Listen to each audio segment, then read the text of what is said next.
ஓம் சாந்தி sister. குஷி குஷியா இருக்கீங்களா? குஷி குஷியா இருக்காங்க பிரதர்.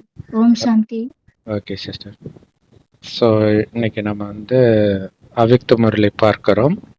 2/8/2026. ஒரிஜினல் ஓகேங்க டேட் பிரதர். 17/2/2011. ஸோ முரளியுடைய தலைப்பு மனசா சேவை மூலம் ஆத்மாக்களுக்கு ஒரு துளியாவது சக்தி, அன்பு ஏதாவது கொடுக்கிற சேவை செஞ்சுக்கிட்டே நீண்ட காலமாக தீவிர புருஷார்த்தம் செஞ்சு எவர் ரெடியா இருந்தீங்கன்னா மாலையில மணி ஆகிடுவீங்க அப்படின்னு சொல்றாரு. ஸோ இங்க தீவிர முயற்சி பாபாவை நிரந்தரமா நினைக்கிறது பிளஸ் நிரந்தரமாக மற்றவர்களுக்கு எண்ணத்தின் மூலமாக சேவை பண்றது. அதுதான் லைட் ஹவுஸ் மைட் ஹவுஸாவே நினைச்சிட்டு சக்தி கொடுத்துக்கிட்டே இருங்கன்றார். ஸோ இப்படி சக்தி கொடுப்பதற்கு எவரடியாவே எப்பவுமே இருக்கணும். அப்படின்னு என்ன அர்த்தம்? எல்லைக்குட்பட்ட எதை பற்றியுமே நினைக்காம இருந்தாதான் உங்களுடைய மைண்ட் எப்பவுமே சக்தி கொடுத்துக்கிட்டே இருப்பீங்க. ஸோ அப்படி இருக்கிறவங்க தான் வெற்றி மாலையில மணி ஆக முடியும் அப்படின்ட்டு தலைப்பே பாபா சூப்பரா கொடுத்துருக்கிறாரு. இன்னைக்கு அன்பு கடல் பாபா தன்னுடைய அன்பு குழந்தைகளை சந்திக்கிறதுக்காக வந்திருக்கிறார். குழந்தைங்க நினைச்சாங்களாம், என்னோட பாபா வந்துடுங்க அப்படின்ட்டு. உடனே குழந்தைங்க ஜஸ்ட் நினைக்கதான் செஞ்சாங்க. உடனே பாபா சொல்றாரு, என்னோட அன்பான குழந்தை. இல்ல, நினைச்ச மாத்திரத்துல பாபாவுக்கு அது ரீச் ஆகுது. ஏன்னா அன்புல அப்படி ஒரு கவர்ச்சி இருக்குதுன்றார். கவர்ந்து இழுக்குது பாபாவை. அன்பா கூப்பிட்ட உடனே என்னோட குழந்தை அப்படின்ட்டு அவர் பதில் கொடுக்கிறார். ஒவ்வொரு குழந்தையும் தந்தையை தன்னுடையவரை ஆக்கிக்கிட்டாங்க இந்த சங்கமேகத்துல. பாபா ஒவ்வொரு குழந்தையும் என்னோட குழந்தைன்னு சொல்லி தனக்குள்ள நிரப்பிக்கிட்டார். இல்ல, குழந்தைங்க என்னோட அப்பான்னு சொல்லி பாபாவை நம்முடையவரை ஆக்கிக்கிட்டோம். பாபாவும் ஒவ்வொரு குழந்தையும் என்னோட குழந்தைன்னு சொல்லி தன்னுடையவரை ஆக்கிட்டார். ஸோ இதுவே ஒரு பெரிய அற்புதம் தான். ஸோ அற்புதம் என்னன்னா, என்னோட பாபான்னு குழந்தைங்க சொன்னாங்க. அந்த என்னுடையன்ற வார்த்தையில அவ்வளவு அன்பு நிரம்பி இருக்குதுன்ற. அந்த என்னுடைய அதுதான் கடவுள் அப்படின்னா அவர் எல்லாருக்கும் பொதுவானவர். அதுல பெரிய அன்பு கிடையாது. அப்பானும் போது அன்பு இருக்குது. அந்த அப்பா கூட என்னோட அப்பானும் போதுதான் அதுல அன்பு, உரிமை எல்லாமே இருக்குது. அதனாலதான் வெறும் பாபான்னு சொல்லாதீங்க, என்னோட பாபான்னு சொல்லுங்கன்றார். ஏன்னா பாபா கூட என்னோட குழந்தைங்களே தான் சொல்றார்.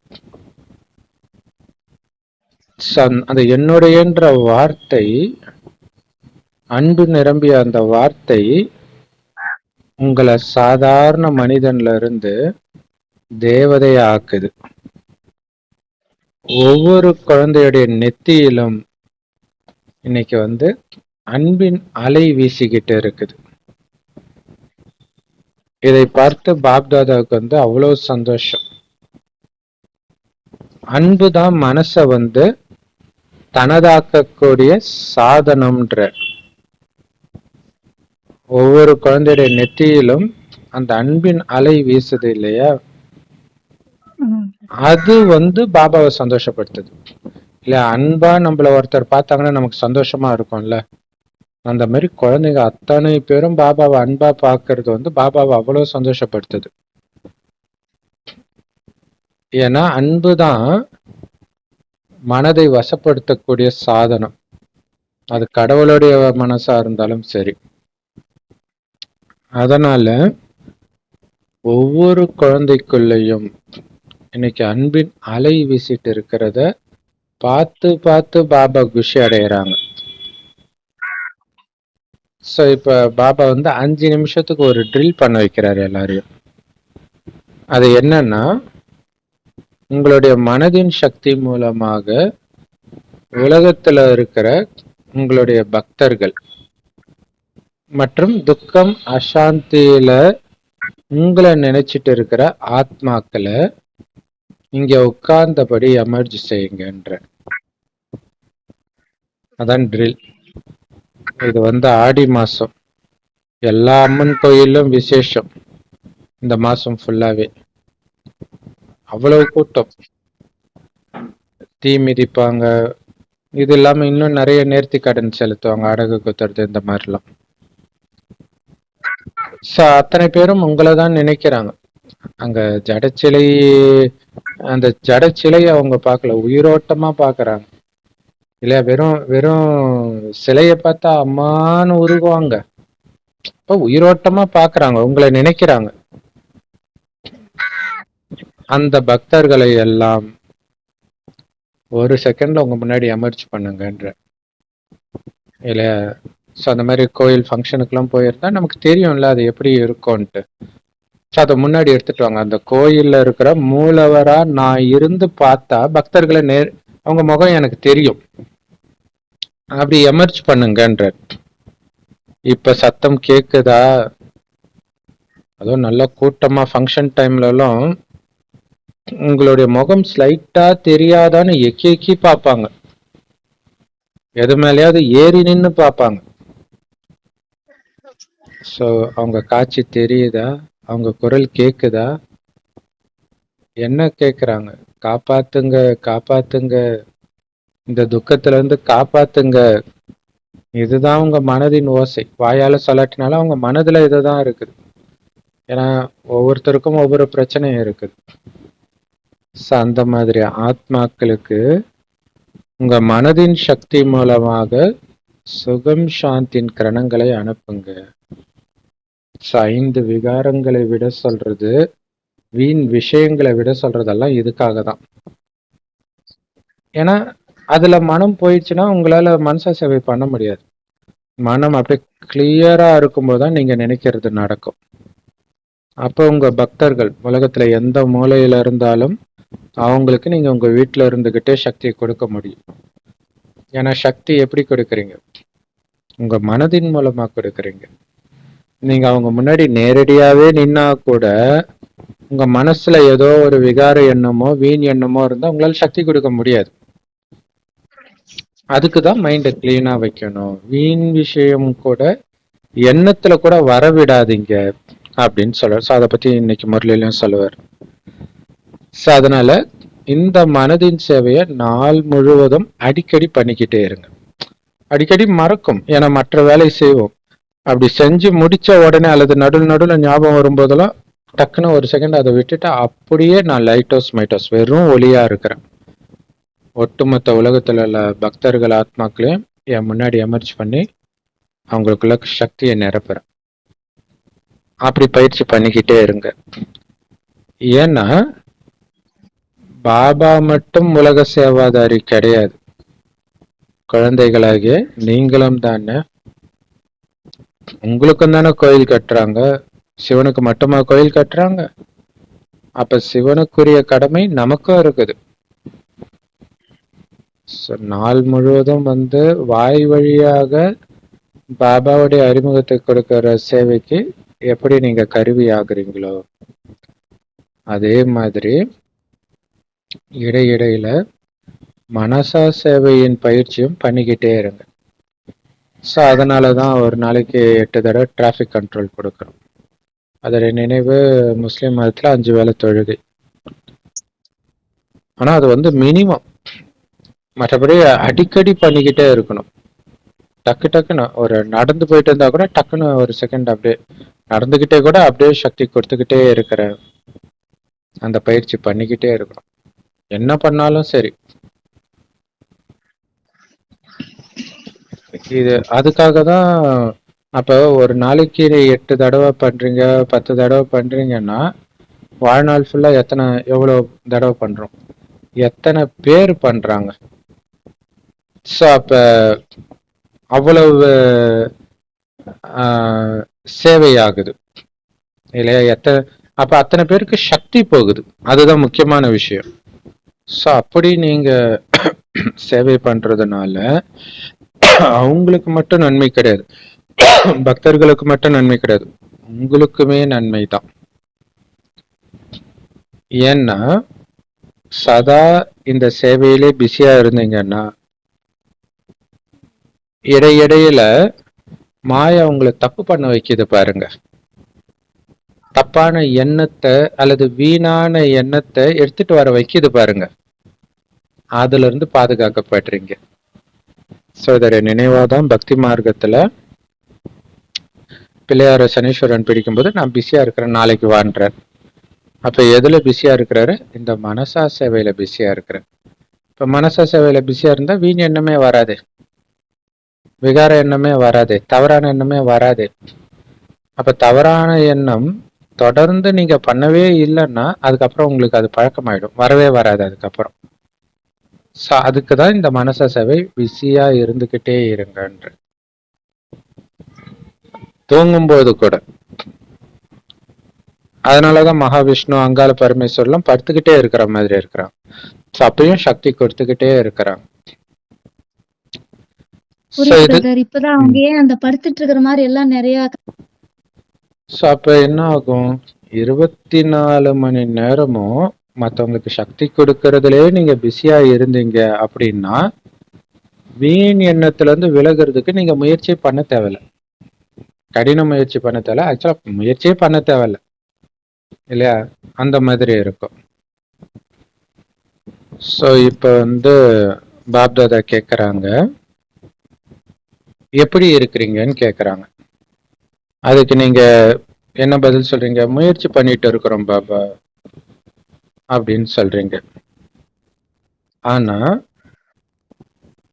பாபாவும் அதை மறுக்கல, நீங்க முயற்சி பண்ணிட்டு தான் இருக்கிறீங்க. ஏன்னா பாபா குழந்தைங்களால பாபாவை நினைக்காம இருக்க முடியாது, அதுல டவுட் கிடையாது. ஆனா எப்பவும் நினைக்கிறீங்களா? அதுதான் முக்கியம். சில நேரம் தான் நினைக்கிறீங்க, எப்பவும் முயற்சி பண்ண மாட்டீங்க. அதனால பாபாவுக்கு என்ன ஆசை அப்படின்னா உங்க ரெக்கார்டுல சில நேரம்ன்ற வார்த்தையே இருக்கக்கூடாது, நிரந்தரம் தான். அதுதான் தீவிர முயற்சி. இல்ல முயற்சிக்கும் தீவிர முயற்சிக்கும் என்ன வித்தியாசம்? பாபாவை நினைச்சா முயற்சி, நிரந்தரமா நினைச்சா தீவிர முயற்சி. இது முடியுமா? சில நேரம்ன்ற வார்த்தையை முடிச்சிடுவீங்களா? கரெக்டான நேரத்துல தயாராயிடுவீங்களா? சோ நடந்து கொண்டிருக்கிறது நடந்தே தீரும். இதுக்கு பதிலாக இப்பவே எவர் ரெடி ஆக முடியுமா? ஏன்னா நீங்க எல்லாருமே தயாராகிட்டு இருக்கிறீங்க.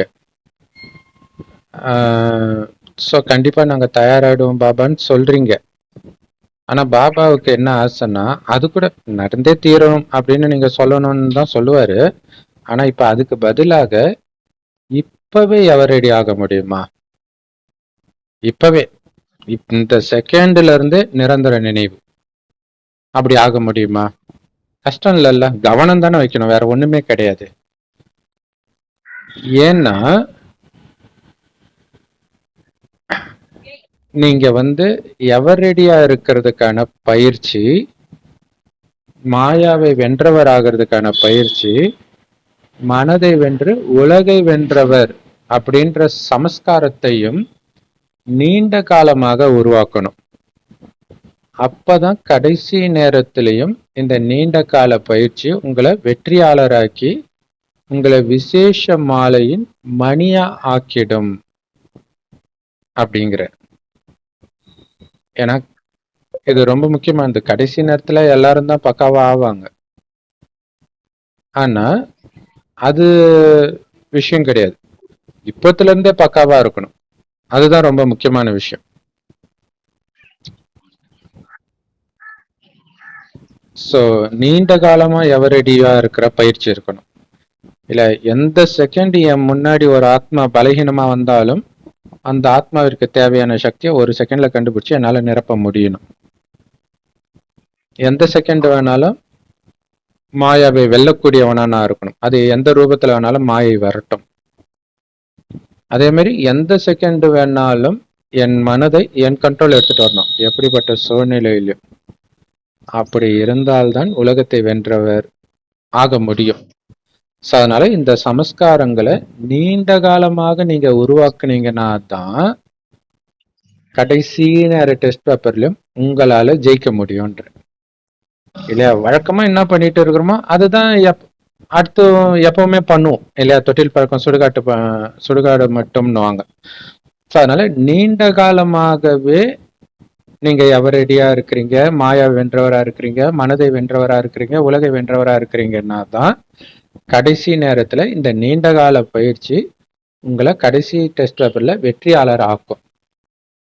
அப்பதான் விசேஷ மாலையில மணி ஆக்கிடும். ஏன்னா ஒரு செகண்ட்ன்றார் அந்த டெஸ்ட் பேப்பர். ஆனா அப்படி வரும் டெஸ்ட் பேப்பர். அது உங்களுடைய பலகீனத்தை எல்லாம் தூண்டுற மாதிரி வரும். இந்த 63 ஜென்மம் என்னென்ன பலகீனம் இருக்குதோ அத்தனையும் தூண்டுற மாதிரி எதிர வந்து நிற்கும். ஒரு செகண்ட்ல கண்டுக்காம திரும்பி போயிட்டே இருக்கணும். அதுதான் அந்த பயிற்சி. நிரந்தர நினைவு. அந்த நினைவை தவிர எதுவுமே வரல, எதுவுமே என் மனதை சஞ்சலப்படுத்தல. அப்படி இருக்கிறவங்க தான் விசேஷமாக மாலையின் மணியா ஆக முடியும். விசேஷ ஆத்மாக்கள் மாலையில பாஸ் வித் ஆனர் ஆக முடியும். ஏன்னா வெறும் பாஸ் ஆகக்கூடாது, பாஸ் வித் ஆனர் மதிப்போட தேர்ச்சி பெறணும். ஸோ அதனால சொல்லுங்க, இந்த அளவுக்கு தைரியம் இருக்குது தானே? பாஸ் வித் ஆனரோ கண்டிப்பா ஆகணும் தானே. ஏன்னா பாஸ் ஆனா கூட தண்டனை அடைஞ்சுதான் போவோம். பாஸ் வித் ஆனர் ஆனாதான் சின்ன தண்டனை கூட இல்லாம போக முடியும். ஸோ அதனால பாபா சொல்றாங்க, துவாபர யுகத்துல இருந்து இப்ப வரைக்கும் பூஜைக்குரியவராக யார் ஆகுறாங்களோ, அதாவது யாருடைய ஜடச்சிலை பூஜிக்கப்படுதோ, அதாவது மாலையின் மணி ஆகுறாங்களோ, அப்ப தன்னை மாலையின் மணி ஆக்குறதுக்கான சுத்த சங்கல்பம் இருக்கணும் தானே. இல்ல அப்படி இருந்தா தானே உங்களை நிரந்தரமா துவாபரகத்துல இருந்து அரை கல்பத்துக்கு பூஜை பண்ணியிருப்பாங்க. வெற்றி மாலையில மணி ஆகியிருப்பீங்க. அப்ப வெற்றி மாலையில மணி ஆகணும்னா அந்த சுத்த சங்கல்பம் இருக்கணும். இப்பவே நான் எவர் ரெடி அப்படிங்கிறது இருக்கணும். ஸோ அதை எல்லாத்துக்கும் ஒரு டிப்ஸ் பாபா சொல்றது என்னன்னா, என்னோட பாபான்னு சொல்ற அடுத்த செகண்ட் மாயா போயிடும்ன்ற மனதார சொல்லும்போது, நமக்குள்ள ஏதோ ஒரு வீண் விஷயமோ அல்லது விகார விஷயமோ மைண்டை டிஸ்டர்ப் பண்ணுது, அது எந்த விகாரமா வேணாலும் இருக்கட்டும், பாபா நான் உன்னுடையவன் பாபா அப்படின்றது போது, நான் யார் தெரியுமா, நான் உன்னுடையவன், அதான் என்னோட பாபான்றதுடைய அர்த்தம் இல்லையா. நான் உன்னோட குழந்தை பாபான்னு அந்த செகண்ட்ல அந்த சக்தி வந்துடும்ன்ற, அதுதான் மேரா பாபாவுக்கு அர்த்தம். அதுதான், சும்மா என்னோட அப்பான்னு சொல்றது இல்ல. என்னோட அப்பான்னா என்ன அர்த்தம், நான் யாரோட குழந்தை தெரியுமா அப்படின்றது, நான் யாரோட மனைவி தெரியுமா அப்படிங்கிறது. அப்போ வந்துடும் அந்த தைரியம்ன்ற அந்த வேகம். பாப்தாதா கூட தினம் தினம் அமிர்த வேலையில தன்னுடைய மாலையின் மணிகளை பார்த்து அவங்களோட விசேஷ சந்திப்பு கொண்டாடுறார் இல்லையா. வெற்றி மாலையில மணியா இருக்கக்கூடிய குழந்தைங்களை பார்க்கிறார், தினம் தினம் பார்க்கிறார். அதனால நீங்க எல்லோருமே உங்களை அந்த மாலையின் மணிகளாகத்தானே புரிஞ்சு இருக்கிறீங்க. ஸோ 108 மாலை இருக்குது, 16,000 மாலை இருக்குது இல்லையா. 108 மாலை ஃபர்ஸ்ட் மாலை, 16,000ன்றது அடுத்ததா செகண்ட் ரேங்க் வர்றது. இதுதான் ஃபர்ஸ்ட் ரேங்க் 108ன்றது. ஸோ 16,000 2வது மாலையும் இருக்குது. இருந்தாலும் அது 2வது மாலை தானே, ஃபர்ஸ்ட் தான், செகண்ட் தானே. நீங்க என்னதான் 16,000க்கு வந்தாலும் அது செகண்ட் தானே வருது, நீங்க ஃபர்ஸ்ட் இல்ல வரணும் அப்படி சொல்றார். ஸோ மகிமைக்கும் பூஜைக்கும் உரிய விசேஷ மாலை தான் முதல் மாலை. அப்ப அதாவது 33 கோடி தேவதைகள் இருந்தாலும் அத்தனை பேருக்கும் ஒன்றும் கோயில் கட்டுறது கிடையாது இல்லையா. அப்ப கோயில் கட்டுறது அந்த 108ல வர்றவங்களுக்கு தான், உலகம் ஃபுல்லாவே. அதான் சொல்றாரு, ஏன்னா அவங்களுக்கு தான் மகிமையும் பாடப்படுது, பூஜையும் அவங்களுக்கு தான் நடக்குது. அந்த 108 விசேஷ மாலை. அதுதான் விசேஷ மாலை. அதே மாதிரி மனிதர்கள் உருட்டுறதும் 108 மாலை தான் உருட்டுவாங்க. 16,000 மாலை யாரும் உருட்டுறது கிடையாது இல்லையா? கழுத்துலயுமே 108 மாலை தான் போடுறாங்க. இன்னைக்கு பாப்தாதா அந்த மணிகளை பார்க்கிற, அந்த 108ல வரக்கூடிய மணிகளை.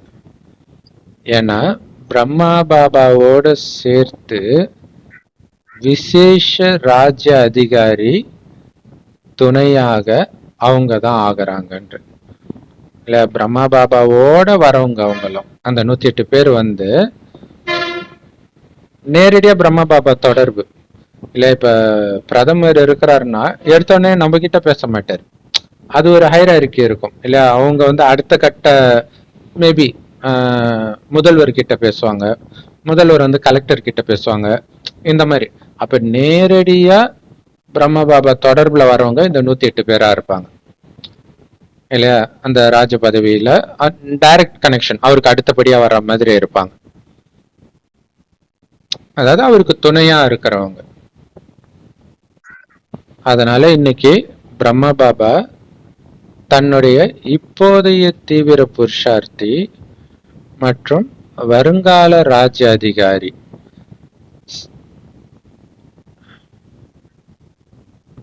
சிம்மாசனத்துல வந்து 2 பேர் தான் உட்காருவாங்க இல்லையா? ராஜா ராணி 2 பேர் தான் உட்காருவாங்க. ஆனா ராஜ்யத்தின் துணையா இருக்கிறவங்க அவங்களோடது தான் முதல் மாலை. எல்லாரும் சீட்ல உட்காராட்டினாலும் அவங்க அவங்க குடும்பத்துல பிறப்பாங்க, நெருக்கத்துல இருப்பாங்க இவங்கெல்லாம். அதனால தன்னைத்தான் சோதனை செஞ்சு பார்த்தீங்களா? அந்த மாதிரி தீவிர புருஷார்த்தியா நான் இருக்கிறேன்னா, வருங்கால ராஜ்ய அதிகாரியா இருக்கிறேன்னா, சிம்மாசனத்துல உட்காராட்டினா கூட சிம்மாசனத்துல உட்கார்றவங்க குடும்பத்துல பிறக்கிறது ராஜ்ய அதிகாரி தான் பாபா சொல்லியிருக்காரு. அவங்களுக்குமே அந்த பவர் இருக்கும்.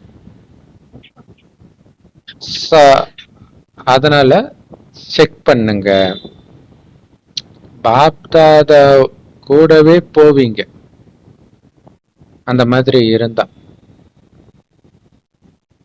ஏன்னா இப்ப உங்க எல்லோருக்குமே திரும்பி போற பயணம், ரிட்டர்ன் ஜேர்னி போய் தான் ஆகணும் இல்லையா? ட்ரெயின்ல வந்து ரிட்டர்ன் டிக்கெட் எடுக்கிறவங்க நம்ம எல்லாம் ரிட்டர்ன் டிக்கெட் எடுத்துட்டு வந்துருக்கிறோம் இல்லையா? கடைசியில எல்லோரும் போறோம் ஒரே ட்ரெயின். அப்ப பாபா கூடவே போகணும் இல்லையா? ட்ரெயின்ல நிறைய கோச் இருக்கும், அதுல பிரம்ம பாபா முதல் கோச்சில் இருப்பார், அவர் கூடவே போகணும். அதான் ரொம்ப முக்கியமானது. அது பாபா வந்து ஏர் கண்டிஷன் டிக்கெட்னு சொல்லுவார். தனியா போகக்கூடாது. பிரம்மா பாபா கூடவே போனா அது மரியாதை. அவர் போனதுக்கு அப்புறம் அடிவதை வாங்கிட்டு போவோம்னு அர்த்தம். அதனால்தான் லேட் ஆகுது. அதனால பாபா கூடவே போகக்கூடிய, பாபாவுக்கு நெருக்கமான மணிகளாக யார் இருப்பாங்க? யாரு நீண்ட கால தீவிர புருஷார்த்திகளா இருக்கிறாங்களோ அவங்க தான் இருப்பாங்க. அவங்கதான் பாபா கூடவே போக முடியும் இல்லையா? பிரம்மா பாபா எப்படி நிரந்தரமா சிவபாபா நினைவிலே இருக்கிறாரோ, சிவபாபாவோடவே வாழ்ந்துட்டு இருக்கிறாரோ, அதே மாதிரி யார் வாழறாங்களோ அவங்கதான் பாபா கூடவே போக முடியும். முயற்சியாளர்கள் கிடையாது, தீவிர முயற்சியாளர்கள் தான் போக முடியும். ஸோ நம்ம முயற்சியாளர்களா இருக்கிற அந்த வெறித்தனமா அப்படின்னு சொல்லுவாங்க, நான் இவருடைய வெறித்தனமான ரசிகர் அப்படி இருந்து யார் என்ன நன்மை இல்லையா? அதுக்கு கடவுளை வெறித்தனமா நினைத்தால் நன்மை நமக்கு. ஸோ அப்படி தீவிர புருஷார்த்தியா இருக்கிறவங்க தான் பாபாவுக்கு நெருக்கத்துல வர மணிகள். எப்பயாச்சு நான் பாபா எப்பயாவது முயற்சி பண்றேன்னு இருக்கிறவங்க தீவிர முயற்சியாளர் கிடையாது. நீண்ட காலம் பாபாவுக்கு சமமா இருக்கிறவங்க தான் ராஜ அதிகாரி ஆக முடியும். நீண்ட காலமாக பாபாவுக்கு சமமா இருக்கணும். பாப்தாதாக்கு சமமா, பிரம்மா பாபாவுக்கு சமமா நீண்ட காலமாக, சும்மா கடைசி நேரத்துல மட்டும் ஆகிறது கிடையாது, பல வருடம் அப்படி இருக்கணும். ஸோ அதனால என்ன நினைக்கிறீங்க? தீவிர புருஷார்த்தம் இருக்குதா? தீவிர புருஷார்த்தத்தின் லைன்ல நான் இருக்கிறேன் அப்படின்னு நினைக்கிறவங்க கை உயர்த்துங்க இல்லையா? ஏன்னா அது ஒரு கியூ, முயற்சியாளர்கள் கியூ நிறைய இருக்கும். ஆனா தீவிர முயற்சியாளர்கள் கியூ கம்மியா தான் இருக்கும். 108 பேர் தானே. ஸோ அந்த லைன்ல தான் நான் நிக்கிறேன் அப்படின்னு நீங்க நம்புறீங்களா? கை உயர்த்துங்கன்ற. ஸோ அப்ப நம்புறோம்னா என்ன அர்த்தம்? அந்த அளவுக்கு முயற்சி பண்ணாதான் நம்புவாங்க. ஸோ அப்ப சொல்றாரு, தீவிர புருஷார்த்திகளே நல்லா கை உயர்த்துங்க, ஆனா கொஞ்சமா கை உயர்த்துறீங்க அப்படின்னா உங்களுக்கு டவுட்டா இருக்குதுன்னு அர்த்தம் இல்லையா?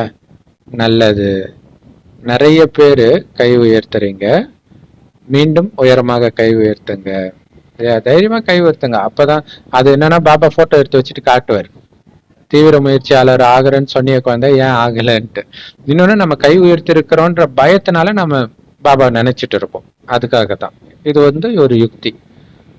பாப்தாதா தினம் தினம் குழந்தைங்களுடைய சார்ட்டை பாக்குறாரு. குழந்தைங்க பாக்குறாங்களோ இல்லையோ, குழந்தைங்க சார்ட்டை வைக்கிறாங்களோ இல்லையோ, அங்க சார்ட் ரெக்கார்ட் ஆயிடும் சூக்ஷ்மவதனத்துல. அவரு பாக்குறாரு இந்த குழந்தை எவ்வளவு நேரம் என்ன நினைச்சது, அல்லது வேற ஏதாவது வீண் விஷயத்துல மாட்டிட்டு இருக்குதா, எல்லாத்தையும் தினம் தினம் பாக்குறேன். அதுல பெரும்பான்மையானவங்க தீவிர புருஷார்த்திகளாகவும் இருக்கிறாங்க. ஆனா சில நேரம்ன்ற வார்த்தையும் சேர்த்து சொல்லிடுறாங்கன்ற. தீவிரமா முயற்சி பண்றாங்க, ஆனா சில நேரம் தான் பண்றாங்க. அப்படி இல்லைன்னா இன்னொரு அர்த்தம் என்னன்னா, தீவிரமா முயற்சி பண்றாங்க, ஆனா சில நேரம் அப்படி கொஞ்சம் சாதாரண முயற்சியாளர் ஆயிடுறாங்க, வீண் விஷயம் அந்த மாதிரி சிக்கிக்கிறாங்க.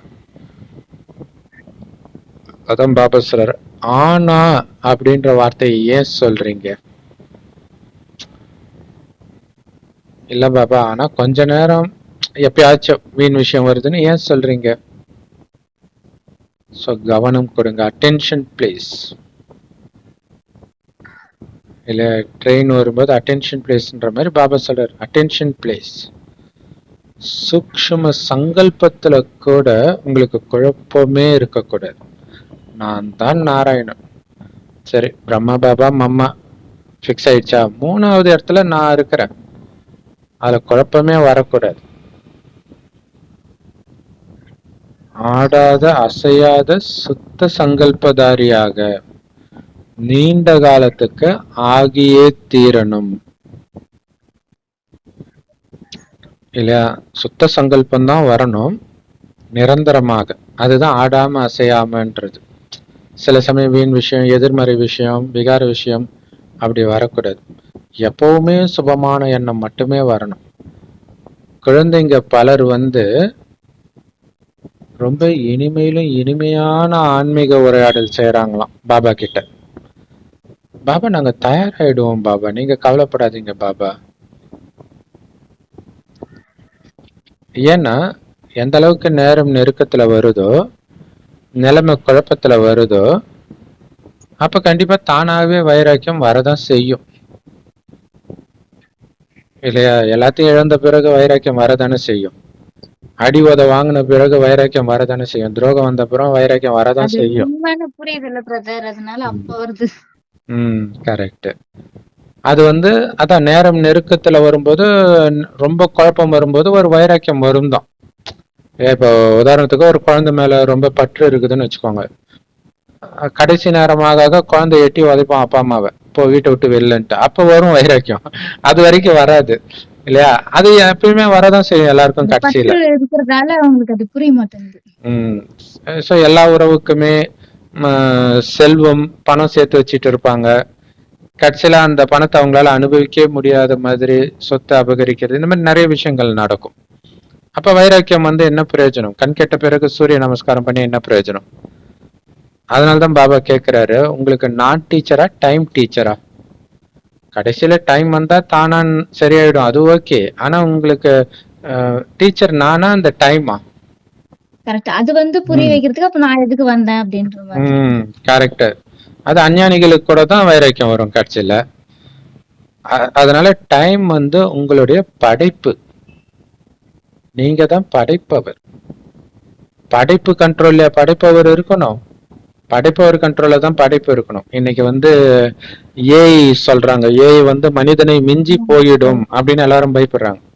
படைத்தது யாரு? நம்மளே மனிதன் இப்ப தானே. அத வந்ததுல இருந்து ஒரிஜினல் எது டூப்ளிகேட் எதுன்னு தெரியாம போயிடுச்சு பிரதர். கரெக்ட். நம்மளால நம்ம எது உண்மையா நடந்துச்சுன்னே கண்டுபிடிக்க முடியல. கண்டுபிடிக்க முடியல. சோ இது டிஜிட்டலா இருக்கிறது. இது இல்லாம இன்னும் நிறைய உலக அழிவுக்கு ரோபோட் உருவாக்குறது, இந்த மாதிரி நிறைய விஷயங்கள் இருக்குது. அதுவே முடிவெடுத்து மனிதனுக்கு எதிராக திரும்புன்றாங்க ஒரு டைம். நிறைய படங்கள்லாம் கூட எடுத்தாங்க. அது நிஜத்துல நடக்கிற மாதிரி வந்துட்டு இருக்குது. சோ அந்த மாதிரி அது என்ன மீறி போயிடுச்சு அப்படின்னா அது மேல உங்களுக்கு கண்ட்ரோல் இல்லைன்னு அர்த்தம். அது மாதிரி டைம் வந்தாதான் மாறுறீங்கன்னா அப்ப உங்களுக்கு அதன் மீது கண்ட்ரோல் இல்லைன்னு அர்த்தம். இல்ல, என் ஃப்ரெண்டு ஒருத்தன் சொல்லுவான், ஏன்டா படிக்கலாம்ல, நல்லா தான் படிக்கிற இல்ல, ஏன்டா இப்ப மார்க் வாங்க மாட்டேற? அவன் என்ன சொல்லுவான்னா, என்னை நான் படிப்பேன்டா, ஆனா என்னை யாராவது வெறி ஏத்தணுமா, நல்லா முடியாது அதுன்னு. சரிடா நான் வெறி ஏத்துறேன். இல்ல நீ சொல்லிட்டு பண்ற, வேற நீ பண்ணா தெரியும் நீ இதுக்குதான் பண்றேன்ட்டு, வேற யாராவது வெறி ஏத்தணுமா, அப்பதான் உனக்கு படிப்பு வருமா.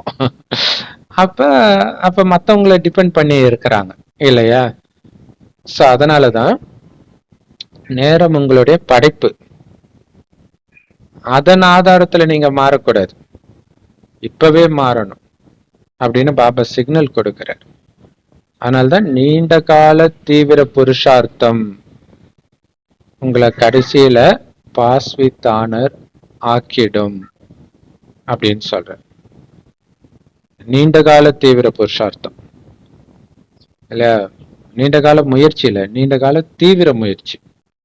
பாபா அமிர்த வேலையில இருந்து தூங்குற வரைக்கும் என்னென்னலாம் கொடுத்தாரோ அதை அப்படியே ஃபாலோ பண்றது, அதான் தீவிர முயற்சி. தன்னுடைய மனதின் வழியே கலக்கிறது கிடையாது. அப்படி நீண்ட காலமாகவே நீங்க பண்ணிட்டு இருக்கிறீங்கன்னா கண்டிப்பா பாஸ் வித் ஆனர் ஆகிதானே தீருவீங்க. ஸ்கூல் படிப்புல என்ன சொல்லுவாங்க, அண்ணனே பாடத்தை அண்ணனே படிச்சீங்கன்னா கண்டிப்பா நீங்க பாஸ் ஆயிடுவீங்கன்னுவாங்க. பாஸ் ஆகிறது மட்டும் இல்ல, அதிக மார்க் வாங்குவீங்கன்னுவாங்க. அதேதான் இங்கேயும் சொல்றாரு. மற்றபடி பாஸ் ஆகுறது எல்லாருமே தான் ஆவாங்க. ஆனா பாஸ் வித் ஆனர் ஆகணும்னா, அதாவது மதிப்போட தேர்ச்சி அடைபவர் ஆகணும் அல்லது சென்டம் அந்த மாதிரி எடுக்கணும் அப்படின்னா நீண்ட காலமாக இடைவிடாத தீவிர புருஷார்த்தம் செய்பவர்களாக கண்டிப்பா ஆகணும். இது ரொம்ப முக்கியம். முயற்சி இல்ல, தீவிர முயற்சி. தீவிர முயற்சியும் நிரந்தரமா இருக்கணும். கேப் விட்டு விட்டு தீவிர முயற்சி இல்ல, இன்னைக்கு நான் சூப்பரா நினைக்க போறேன் அப்புறம் நாளைக்கு நினைக்காம இருக்கிறது, அப்படி கிடையாது. இடைவிடாத தீவிர முயற்சி செய்யறவங்களாக இருக்கணும். அதனால பாபா சொல்றாரு, இன்னைக்கு டேட்டை குறிச்சு வைங்க. ஏன்னா பாபா 3 மாசத்துல பண்ணுவீங்களா, 6 மாசத்துல பண்ணுவீங்களா, 1 வருஷத்துல பண்ணுவீங்களான்னு தான் இவ்வளவு நாள் கேட்டிருக்காரு. ஆனா இன்னைக்கு என்ன சொல்றாரு, ரஜினிகாந்த் அண்ணாமலையில சொல்றாரு, இந்த நாள் உன் வாழ்க்கையில குறிச்சு வை அப்படின்னு வரல, அந்த மாதிரி பாபா சொல்றாரு. இன்னைக்கு ஆகஸ்ட் 2ஆம் தேதி இல்லையா? சோ குறிச்சு வைங்க, ஆகஸ்ட் 2, 2026 குறிச்சு வைங்க. இந்த நொடியில இருந்து தீவிர முயற்சி மட்டும்தான் நான் பண்ண போறேன், நிரந்தரமா பண்ண போறேன், அப்படி குறிச்சு வைங்கன்ற. இது வரைக்கும் போனது போகட்டும், இனி தீவிர முயற்சி. சோ அதனால இனியும் சில நேரம் சில சமயம் சில விஷயம் வந்துடுது, செஞ்சிடுவோம், இந்த மாதிரி வார்த்தையே வரக்கூடாதுன்ற. நினைச்சா அது நடந்து தீரணும், அப்படி இருக்கணும். மற்றபடி எல்லா குழந்தைங்களுக்கும் பாபா மேல எப்பவுமே அன்பு இருக்குது. அதே மாதிரி பாபாவுக்கும் எல்லார் மேலயும் இருக்குது. ஏன் தெரியுமா? ஏன்னா மனதார என்னோட பாபான்னு சொன்னீங்க. இப்ப அப்பான்னு சொன்னவங்க, இப்ப லௌகீகத்திலேயே சில சமயம் குழந்தை மோசமா இருக்கும், மத்தவங்களுக்கு எல்லாம் தெரியும் இந்த மாதிரி குழந்தை எதுக்கு இவங்க பெற்றிருக்கிறாங்க, பேசாம விஷத்தை வச்சு கொண்டுலான்னு சொல்லுவாங்க.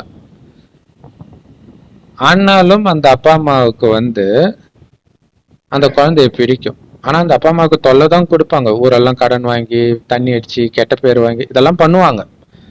ஆனா அந்த அப்பா அம்மா எதை பார்ப்பாங்கன்னா, அந்த குழந்தை பிறக்கும் போது மேன்னு சொல்லிச்சு பாருங்க, அது அவங்க மைண்ட்ல இருக்கும், அதுதான் அவங்க கண்ணுக்கு தெரியும்.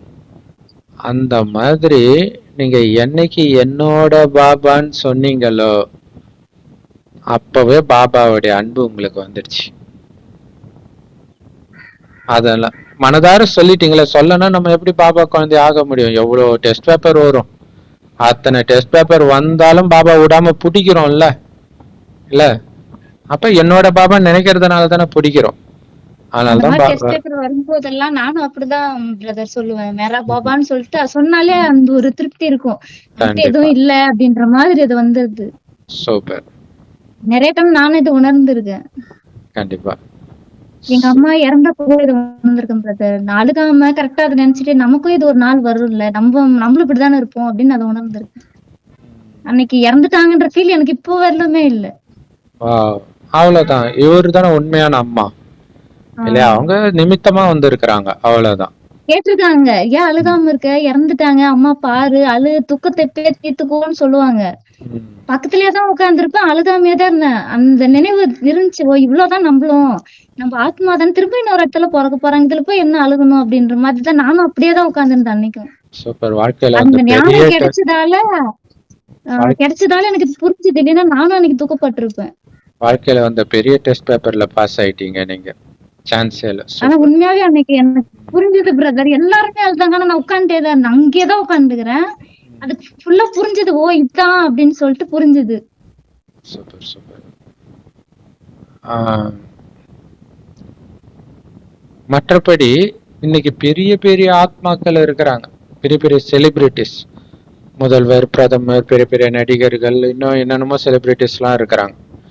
அவங்க யாரும் என்னோட பாபான்னு சொல்லலையே, அதனால்தான் உங்க மேல ஸ்பெஷல் அன்பு பாபா வைக்கிறேன்.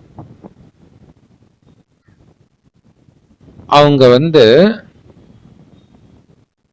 அதாவது பாபா குழந்தைங்கள கடைசி ரேங்க் எடுக்கிற குழந்தை கூட அவங்களுக்குள்ள எவ்வளவு கெட்ட குணம் இருந்தாலும் என்னோட பாபான்னு ஏத்துக்கிறாங்க. அதனால அந்த கடைசி ரேங்க் எடுக்கிற குழந்தை மேலயும் பாபாவுக்கு அன்பு இருக்குது. அதனாலதான் மற்ற உலகத்துல உள்ள நம்பர் 1 ஆத்மாவோட என்னுடைய கடைசி ரேங்க் எடுக்கிற ஆத்மா உயர்ந்த ஆத்மான்னு வரும் பாபா. ஏன்னா பாபாவுடைய அன்பு அங்கதான் இருக்குது. பாபா அன்பு வச்சுட்டாலே கண்டிப்பா மாத்திடுவார். சோ குழந்தைங்க கிட்ட எப்பவுமே பாபாவுக்கு அன்பு இருக்குது, கடைசி வரைக்கும் இருக்கும். குழந்தைங்களுக்கும் இருக்கும், பாபாவுக்கும் இருக்கும். கடைசி ரேங்க் எடுக்கிற குழந்தை வரைக்கும் பாபாவுக்கு வந்து அன்பு இருக்குது. அந்த அன்பு தான் உங்களை பாபாவுடையவரா ஆக்கி இருக்குது. இல்ல அன்பு இல்லைன்னா நம்ம எல்லாத்தையும் தூக்கி கடைசிட்டு வந்திருப்போமா? கரிமீன் இல்லாட்டினாலே ஒருத்தர் நம்ம மேல அன்பு செலுத்தினாதான் நம்ம அவங்க கிட்டயே போறோம். கண்டிப்பா. இல்ல அது ஒண்ணு. இப்ப லௌகீகத்துல கூட கணவன் மனைவி அவ்வளவு அன்பா இருந்தா கூட காமத்தை கொடுக்க மாட்டேன்னு எனக்கு இப்படிப்பட்ட பொண்டாட்டி தேவையில்ல போடின்னு சொல்லிடுவான் இல்லையா? சரி. ஆனா இங்க பாபா வந்து பாபா மேல வச்சிருக்கிற அன்புக்காக எல்லாத்தையும் தூக்கி விட்டுரும். பற்று போயிடுது, காமம் போயிடுது, கோபம் போயிடுது, கரிமீன் போயிடுது, பூண்டு வெங்காயம் போயிடுது, க்ளோஸ் ஃப்ரெண்ட்ஸ் எல்லாம் அவ்வளவுதான் கட் பண்ணிடுவோம். நம்ம அவங்க கூட பேசின நேரம் வீணாகுது, அது வரைக்கும் அவங்களோடவே வாழ்க்கையை ஸ்பெண்ட் பண்ணிருப்போம்.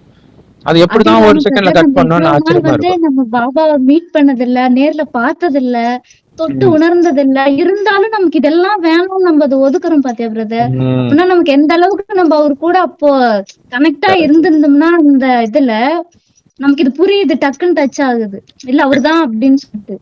கண்டிப்பா.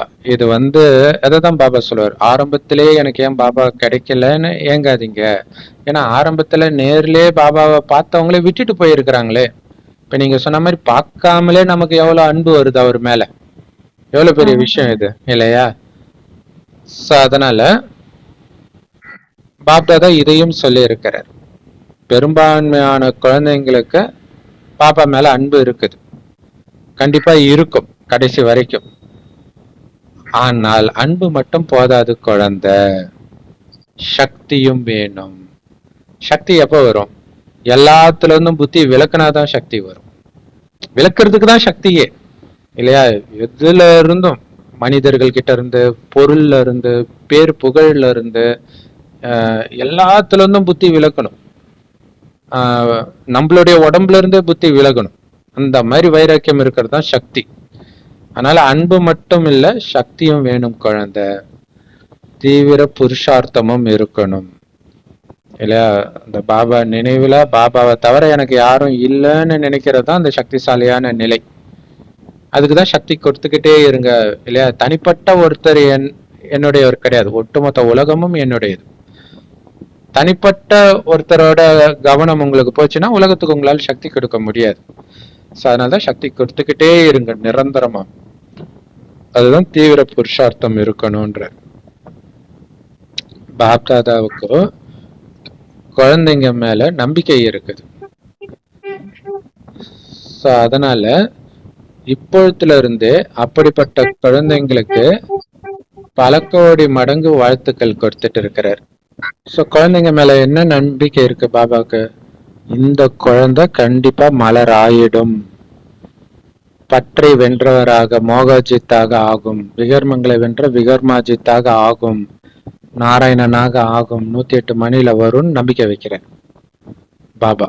அப்படிதான் பாக்குற. அதுக்குதான் முன்கூட்டியே வாழ்த்தும் தெரிவிக்கிறார். பல கோடி மடங்கு வாழ்த்து தெரிவிக்கிறார். ஆஹா, ஏன்னா பாபா பல கோடி மடங்கு வாழ்த்து தெரிவிக்கிறதுக்கு காரணம் நாராயணன் ஆகும்போது அவர் வரமாட்டார் பாக்குறதுக்கு, இப்பவே கொடுத்துறாரு. அட்வான்ஸ் கங்க்ராச்சுலேஷன் வாங்கல, அந்த மாதிரி பண்றாரு.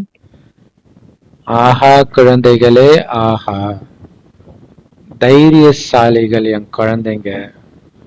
உங்களுடைய தைரியமும் பாபாவுடைய உதவியும் இருக்கவே செய்யுது இல்ல. நம்ம தைரியம் வச்சா பாபாவுடைய உதவி இருக்கும், அவ்வளவுதான். தைரியத்துலதான் இருக்குது. நீங்க தைரியம் வைக்கணும் முதல்ல. இப்படிதான் நான் இருப்பேன் பாபா, நீ சொல்லிட்டல, இப்ப அமிர்தால ஏந்திரிக்கணும் பாபா, எனக்கு தெரியாது, நீ தான் எழுப்பி விடணும். தூய்மையா இருக்கணும் பாபா, எனக்கு தெரியாது, நீ தான் ஹெல்ப் பண்ணணும். தூய்மையா இருந்தே தீர்வு, நீங்க தைரியம் வைங்க, அவர் ஹெல்ப் பண்ணுவார். அந்த மாதிரி அந்த தைரியம் வைத்தால் உதவி கண்டிப்பா கிடைக்கும். இப்ப நீங்க ஒரு விஷயம் மட்டும் பண்ணணும். உங்க மனச எப்படி பிஸியா வச்சிருக்கிறதுன்னு பாபா முதல்ல சொன்னார் இல்லையா? சக்தி கொடுத்துக்கிட்டே இருங்க அப்படின்ட்டு. அடுத்தது, ஒரு வினாடியில புத்தியை நிறுத்தணும். அது ரொம்ப முக்கியமான விஷயம் இல்லையா? மற்ற விஷயத்துக்கு போயிட்டு இருக்கும்போது நீங்க டக்குன்னு நிறுத்தி சக்தி கொடுக்க ஆரம்பிப்பீங்க இல்ல. வேற ஏதோ ஒருத்தர் பேசிட்டு இருக்கிறாங்க, அதை நோக்கி புத்தி போயிட்டு இருக்கோம். ஒரு செகண்ட்ல அப்படி நிறுத்தி டக்குன்னு நான் லைட் ஹவுஸ் மைட் ஹவுஸ் ஆயிட்டேன் அப்படின்னு சக்தி கொடுக்கணும். நான் புள்ளியா இருக்கிறேன் இல்ல. அந்த அந்த மஞ்சள் லைட் இருக்கு இல்லையா, டங்ஸ்டன் ஃபிலமெண்ட் இருக்கும், சின்னோண்டு இருக்கும் மெலிசா, ஆனா அதுல இருந்து அவ்வளவு வெளிச்சம் வரும். அந்த மாதிரி குட்டி ஆத்மா, இதுல இருந்து அப்படி வெளிச்சம் பிரகாசமா அடிக்கிறதா நினைக்கணும் சக்தி. நான் புள்ளியா இருக்கணும்.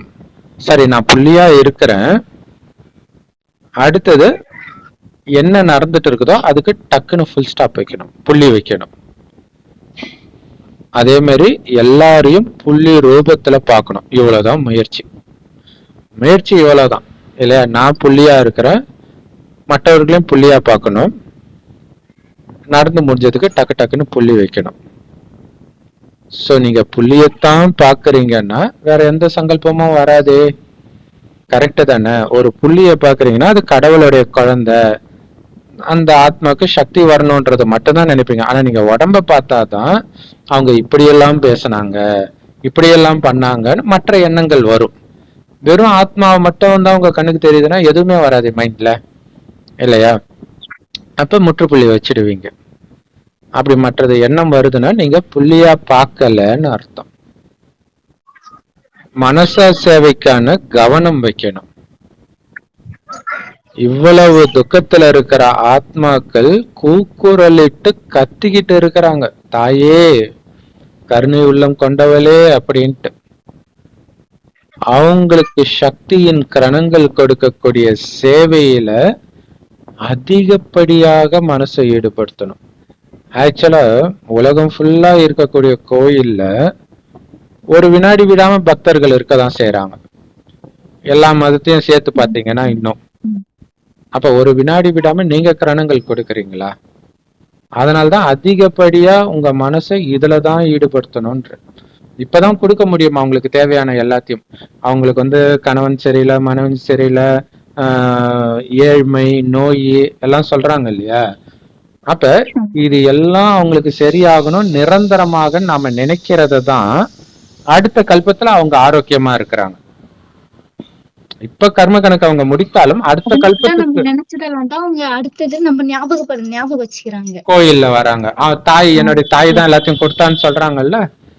அதே மாதிரி நம்மளும் இப்ப பாபாவை நினைச்சு அடுத்த கல்பத்துக்கு நாம ரெடி ஆகுறோம். நாமளும் ரெடியாகி மற்றவர்களுக்கும் நிரப்புறோம். சொல்றத கேட்காதவங்களுக்கு சக்தியை நிரப்புறோம்.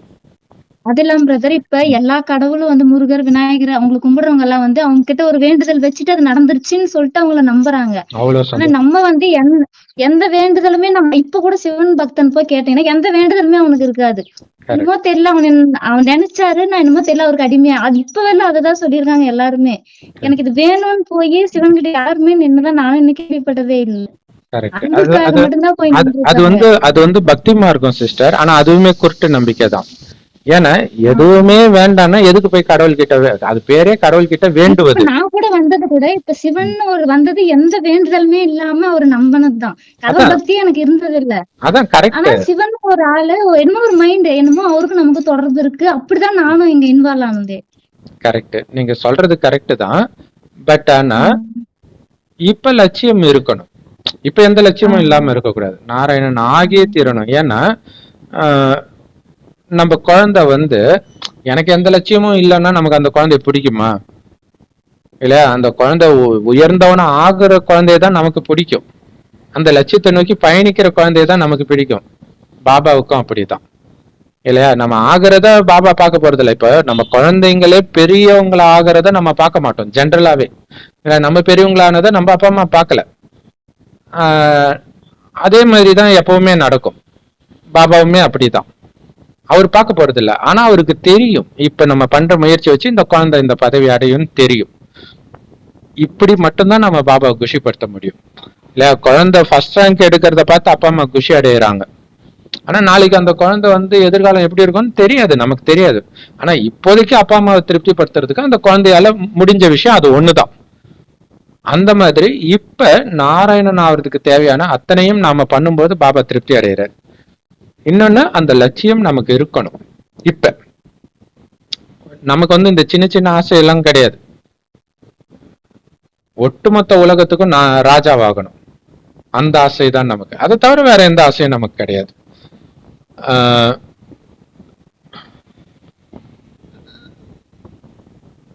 அதனால அதிகப்படியா உங்களுடைய நேரத்தை மனசா சேவையில ஈடுபடுத்துங்க. ஏன்னா மனசா சேவை தான் இருக்கிறதுல மிக உயர்ந்த சேவைன்ற. இப்பதான் புரியுது அது ஏன் உயர்ந்த சேவைன்னு. ஏன்னா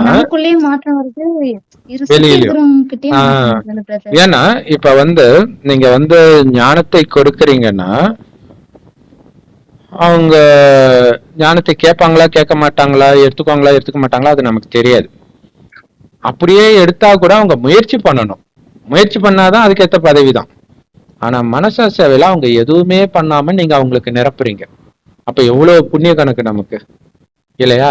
அப்ப தாயே தாயேன்னு அவங்க சொல்றதெல்லாம் நமக்கு ஆசீர்வாதம் ஆகும் இல்லையா? நாம ஆசீர்வாதம் கொடுக்கிறோம். இப்ப சக்தி கொடுக்கறது அதான். அப்ப அவங்க அடையும் பொழுது அவங்க தாயே நீதான் கொடுத்தன்றது நமக்கு ஆசீர்வாதம். அப்ப உயிரோட்டமா நாம எங்கேயோ இருப்போம். இன்னை வரைக்கும் பாபா குழந்தைங்க வந்து ரொம்ப சாப்பாட்டுக்கு வழி இல்லாத நிலைக்கு போகாதது காரணம் அந்த ஆசீர்வாதம் தான். எவ்வளவு பாவம் பண்ணியிருந்தாலும் நம்ம ரொம்ப மோசமான நிலைக்கு போகல இல்லையா?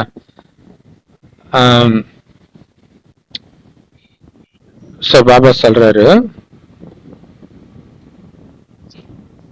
துக்கத்துல இருக்கிறவங்களுக்கும் நன்மை செய்யறீங்க, உங்களுக்கும் நன்மை செஞ்சுக்கிறீங்க. அதனாலதான் மனசா சேவை சிரேஷ்டமான சேவை. இல்ல உங்களுக்கு என்ன நன்மை? வீண் எண்ணங்கள் வர்றது கிடையாது, அதுக்கு டைமே ஒதுக்குறது கிடையாது.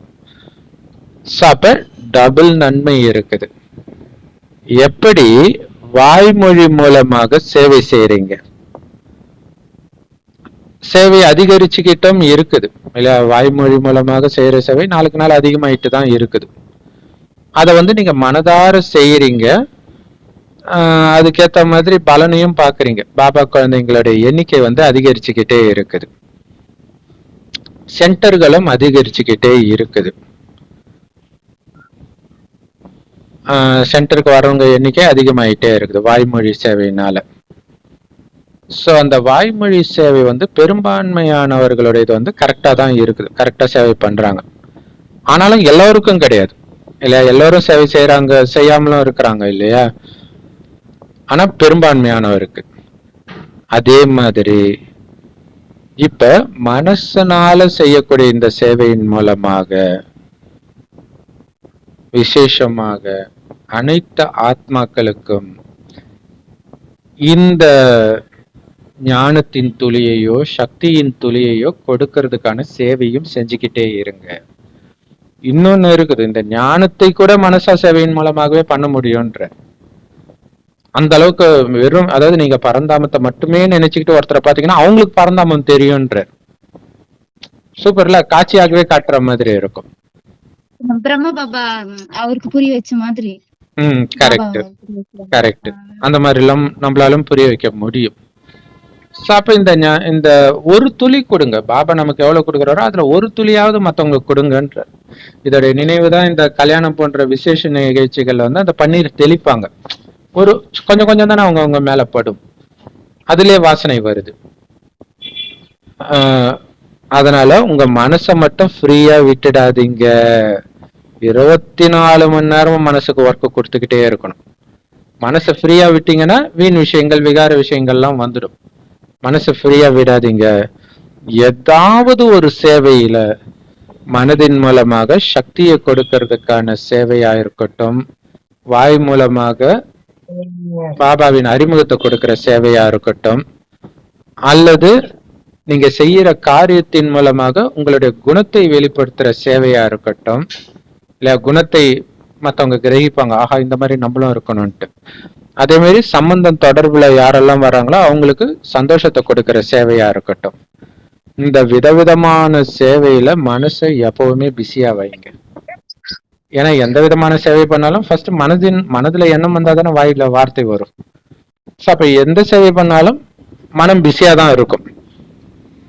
ஸோ இதை செய்யணும்ன்றதுல மைண்ட் பிஸியா இருக்கணும், அது ரொம்ப முக்கியமான விஷயம். அப்ப ஒரு பயங்கரமான டெஸ்ட் பேப்பர் வருது, பாபா சொல்லியிருக்கிறாரு இந்த டெஸ்ட் பேப்பர் எப்பயுமே உங்களுக்கு தனியா இருக்கும்போது வராது, சபையினர் முன்னாடி வரும். இப்ப எல்லார் முன்னாடியும் கோபப்பட்டீங்கன்னா எவ்வளவு பெரிய அசிங்கம் இல்லையா. அப்ப இந்த நேரத்துல நான் என் அப்பாவை வெளிப்படுத்த போறேன், அன்பா இருந்து. ஜென்ரலா யாராலையும் இருக்க முடியாது, ஆனா நான் இருந்து காட்டுறேன். அதுதான் குணங்கள் மூலமாக சேவை செய்யறது. ஸோ இப்படி விதவிதமான சேவையில மனசை பிஸியா வைங்க. அதே மாதிரி நீங்க ஒரு கடைக்கு போறீங்க, பொருள் வாங்கிட்டு வரீங்கன்னா என்னை பார்க்கும்போது அவங்களுக்கு தேவதை தெரியணும், அந்த சேவை செய்யறதுக்காக நான் போறேன். அறிமுகம் ஒரு நாள் தான் கொடுக்க முடியும், தினம் கொடுக்க முடியாது இல்லையா. ஆனா உங்களுடைய ஒவ்வொரு அசைவம் பார்க்கறது, சிரிக்கிறது எல்லாமே உங்களுக்கு வந்து அந்த தேவதையை பார்க்குற மாதிரியே இருக்கணும். அப்படிங்கிறதுல உங்க மனம் பிஸியா இருக்கணும், கவனம் வச்சாதான் அது நடக்கும் இல்லையா, இல்லாட்டினா நடக்காது. ஏன்னா முழு உலகத்தில மிகப்பெரிய பணக்கார ஆத்மாக்கள் யார் தெரியுமா? நீங்க தான் இல்லையா.